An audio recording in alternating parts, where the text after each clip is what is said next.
the kettlebell windmill, and you can do this with a kettlebell, you could do it with a dumbbell in your hand, you could do it with no weight at all, but we're almost replicating like a triangle type pose in yoga, but connecting more with the muscles that are engaged in that movement. So we got to be very intentional about what muscles we're using, be very intentional about form, and you're going to feel your shoulder blades, you're going to feel your abs, and you're going to feel your butt and hamstrings.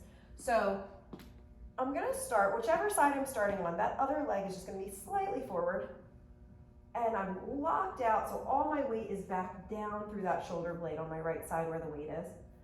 I'm going to drive my hips back into a hinge movement. So like a deadlift, we drive our hips back and slide this hand down that leg.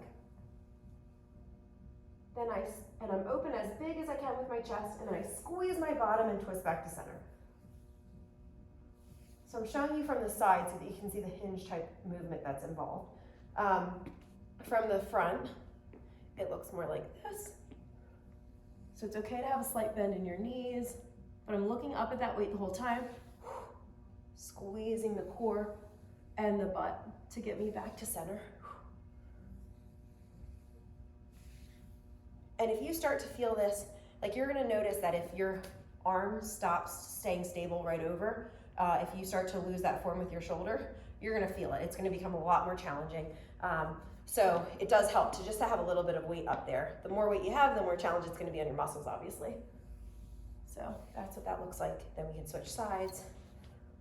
Again, I just bring this foot slightly forward. I'm a little bit wider than hip width with my feet. Shoulders are back and down before I begin. I'm gonna look up at that weight, slide my hips back, open through the chest, squeeze with power back to center. Squeeze with power back